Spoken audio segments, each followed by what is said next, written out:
Alors, quels sont mes souvenirs les plus vifs avec Erwan? Alors, ils sont de deux types. D'abord, Erwan est un Français, et c'est un homme. Or, les plus belles femmes du monde, ce sont les femmes slaves. Donc, les souvenirs les plus vifs sont nos discussions et notre amour de la femme slave. Euh, Dans l'idée de l'homme européen, la femme russe, la femme slave, est la plus belle femme du monde. Et donc, ce sont des discussions interminables, très longues, etc. là-dessus. Mais c'est pas le cœur de nos discussions. Nos discussions les plus importantes sont des discussions à la fois religieuses et à la fois politiques. Religieuses, pourquoi? Parce que Erwan est athée. Enfin non, il n'est pas forcément athée.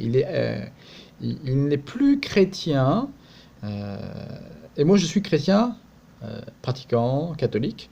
Et je suis même anti-Vatican II. Donc nous avons de grosses discussions religieuses. Mais vraiment, quand je dis de grosses discussions religieuses, ce sont des discussions très difficiles, hein, très orageuses, où chacun de nous va argumenter en allant chercher un argument pour contrer l'argument de l'autre, hein. Ce sont des discussions vigoureuses, viriles, humaines. Et ça, c'est un premier point, donc les discussions de la religion. Et encore plus important, encore des discussions beaucoup plus dures, beaucoup plus sur lesquelles on s'affronte. Cette fois-ci, c'est la religion de l'islam. En France, il y a un énorme problème sur l'islam. Il y a un problème social, un problème économique, mais en plus un problème religieux qui est l'islam. Mais pas n'importe quel islam. C'est l'islam politique, c'est l'islam qui est mis en place à partir de l'Arabie Saoudite, du Koweït et du Qatar sur la France. La position d'Erwan est de dire cet islam-là n'est pas dangereux, puisque manipulé. Et ma position à moi est de dire, mais c'est trop tard, cet islam-là est pratiqué par des gens qui sont endoctrinés, donc cet islam est dangereux. Et donc toutes nos discussions vont être tournées autour de l'islam. Il a été marié avec une femme musulmane.